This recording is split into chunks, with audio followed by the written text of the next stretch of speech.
Halo, assalamualaikum warahmatullahi wabarakatuh. Pada video kali ini saya akan membahas prinsip Customer Relationship Management atau CRM dan bagaimana merancang sistem hubungan pelanggan yang islami. Kali ini sebelum kita masuk ke teknis dulu, kita perlu memahami dulu apa itu CRM. Secara sederhana, kita mengetahui bahwa CRM atau Customer Relationship Management adalah pendekatan yang memang digunakan untuk pengelolaan hubungan dengan pelanggan agar lebih terarah, lebih terukur dan lebih bermanfaat. Kalau di dunia bisnis, pelanggan itu kan bisa konsumen produk atau jasa. Nah, kalau memang di dunia pendidikan, pelanggannya itu siapa? Bisa peserta didik, orang tua, wali murid, bahkan masyarakat luas ya juga yang menjadi bagian dari ekosistem pendidikan. Jadi kenapa memang CRM ini penting? Ya, kita bayangkan saja sebuah sekolah atau kampus tanpa sistem pengelolaan hubungan yang baik misalnya, maka informasi ini tidak tersampaikan dengan jelas. Orang tua itu akan kesulitan update ya perkembangan anaknya, dan peserta didik ini maka merasa tidak diperhatikan. Akibatnya apa? Akibatnya kepercayaannya ini menurun. Padahal pendidikan itu kan bukan sekedar transaksi, tetapi hubungan yang jangka panjang. Maka CRM ini kan membantu lembaga pendidikan sebenarnya. Membantu apa? Membantu pertama dalam membangun komunikasi dua arah. Maka tidak cuma memberi informasi, tetapi juga mendengarkan aspirasi. Lalu juga bisa juga membantu untuk meningkatkan loyalitas, yang mana ketika orang tua ini merasa didengar dan siswa ini merasa diperhatikan, mereka ini akan bertahan ya, bahkan dia malah rekomendasikan ke orang lain.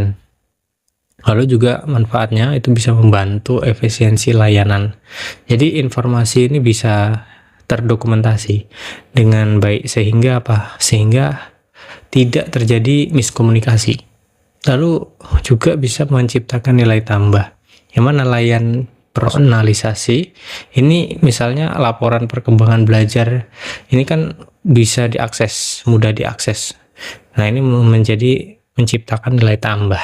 Jadi prinsipnya CRM itu adalah bagaimana lembaga ini bisa pertama menjaga, merawat, dan mengembangkan hubungan. Dengan itu, maka setiap pihak ini yang terlibat itu dapat ikut terlibat dalam layanan pendidikan.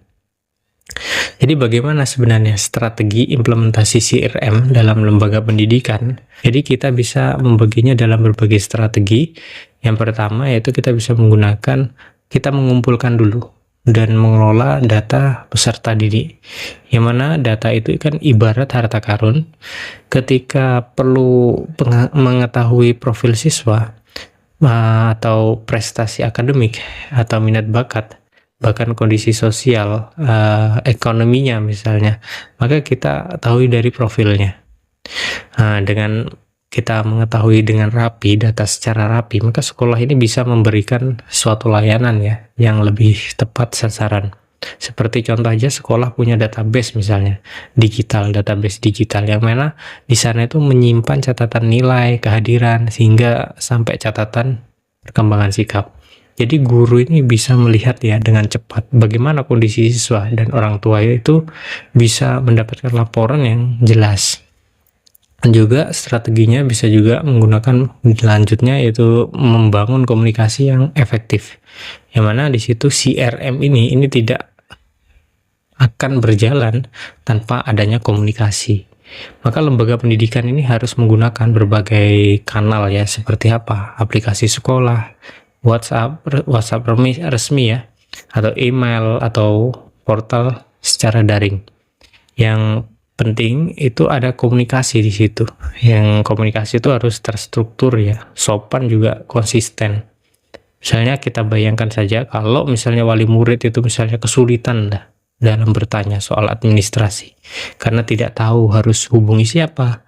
Nah, CRM ini adalah jalur komunikasinya yang jelas. Jadi siapa bagian keuangannya, siapa guru wali kelasnya, dan siapa yang bertanggung jawab di bagian kurikulum.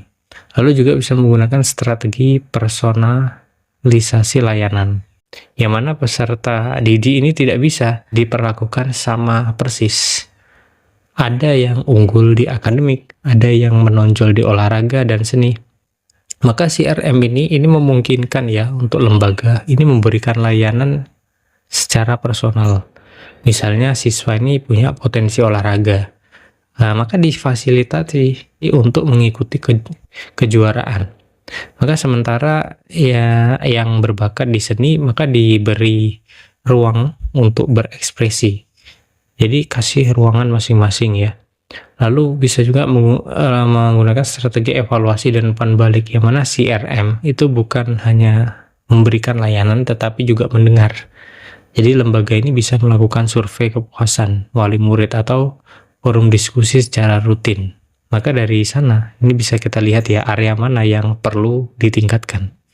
Lalu juga strategi pemanfaatan teknologi, yang mana kita memang sekarang tuh hidup di era digital. Jadi CRM ini bisa ditunjang ya dengan software khusus, aplikasi yang berbasis cloud, atau bahkan integrasi dengan sistem akademik, di mana teknologi ini memudahkan suatu pencatatan juga pemantauan hingga sampai pelaporan yang bisa diakses kapan saja. Lalu bagaimana sih CRM Islami untuk menjaga hubungan dengan peserta didik dan wali murid? Nah, sekarang ini bagian ini kita akan merancang CRM yang secara Islam itu bagaimana. Jadi dalam Islam hubungan dengan manusia itu disebut hablul minanas, yang mana CRM Islami ini bukan sekedar sistem teknis, tetapi harus memuat suatu nilai-nilai etika, kejujuran, amanah, sampai kasih sayang. Mari kita coba uraikan satu-satu ya. Misalnya prinsip kejujuran dan transparansi, yang mana dalam Islam kejujuran itu kan sebenarnya adalah pondasi. Jadi lembaga pendidikannya harus terbuka, misalnya dalam hal biaya pendidikan, kebijakan sekolah, sampai aturan akademik. Jadi sampai wali murid ini jangan sampai merasa dibohongi karena ada biaya yang tersembunyi. Nah, maka dengan transparansi atau kepercayaan maka akan terjaga. Lalu juga ada amanah dalam menjaga data informan. Jadi data siswa ini dan wali murid ini semuanya itu adalah amanah sebenarnya. Jadi jangan sampai bocor atau disalahgunakan. Jadi prinsip Islami itu mengajarkan untuk apa? Untuk menjaga privasi sebagaimana bagian dari kehormatan.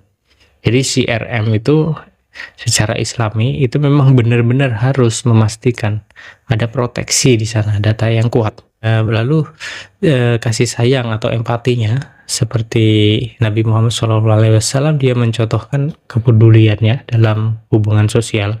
Jadi CRM Islam ini harus punya kesentuhan humanis ya, bukan sekedar administratif. Jadi guru dan sekolah ini tidak hanya menyampaikan cuma nilai, tetapi juga memahami kondisi siswa. Ini misalnya jika ada siswa yang memang ekonominya sulit, maka lembaga bisa mencarikan solusinya. Seperti apa? Beasiswa atau keringanan biaya. Lalu bisa juga keadilan dan inklusif, yang mana CRM ini tidak boleh diskriminatif. Jadi semua siswa ini berhak mendapatkan layanan dan perhatian. Bisa baiknya misalnya dari yang berprestasi misalnya maupun yang masih berjuang. Jadi inilah prinsip adil dalam Islam. Lalu juga menggunakan silaturahmi dan kekeluargaan, yang mana hubungan dengan wali murid itu tidak hanya sebatas urusan administratif, tetapi juga silaturahmi. Jadi sekolah itu bisa mengadakan forum kekeluargaan atau pengajian atau kegiatan sosial, yang mana dengan begitu hubungan itu jadinya tidak kaku, jadi tetap hangat dan penuh dengan keberkahan ya. Misalnya kita contohkan saja ada CRM Islami di sekolah ya, biar kita jelas itu ya. Mari kita beri suatu ilustrasi misalnya. Bayangkan aja misalnya sekolah Islami yang punya aplikasi khusus wali murid ya. Nah, di dalamnya itu ada dashboard, di sana ada dashboard perkembangan anak. Jadi di sana itu ada nilai, absensi, dan catatan guru. Terus ada fiturnya, ada konsultasi online, yang mana orang tua itu bisa chat dengan wali kelasnya untuk berdiskusi, atau juga ada informasi kegiatan sekolah, yang mana itu biar transparan dan terjadwal. Dan juga bisa ada fitur laporan keuangannya, pembayaran sekolah itu ya. Maka tidak ada yang disembunyikan kalau seperti itu, dan juga ada ruang aspirasi yang mana orang tua ini bisa menyampaikan masukan dengan sopan. Nah, namun bukan secara Islami, tapi juga secara budayanya. Jadi kalau secara budayanya itu sebenarnya kita bisa menciptakan buku budaya seperti guru menyapa wali murid dengan ramah. Nah, itu budaya yang baik Islami. Terus admin keuangan itu jawab dengan sabar. Terus juga kepala sekolah ini terbuka dalam diskusi sampai semua layanan dijalankan itu semua diniati dengan ibadah.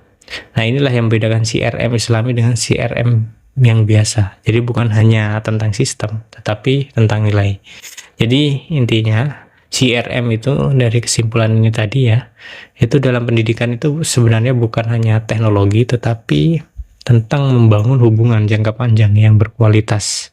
Maka dengan CRM ini sekolah ini bisa profesional atau lebih teratur dan lebih dekat dengan peserta didik serta wali murid. Sementara CRM yang Islami itu menambahkan sebenarnya dimensi spiritual dan etika. Apa yaitu menjaga hubungan ya dengan penuh dengan kejujuran, amanah, kasih sayang dan silaturahmi. Jadi inilah yang akan membuat lembaga pendidikan ini tidak hanya dipercaya tetapi juga diridhoi Allah.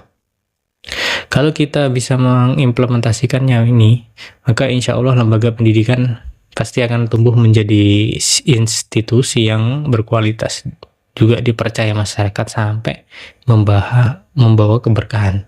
Oke, kita bisa lanjut video berikutnya. Assalamualaikum warahmatullahi wabarakatuh.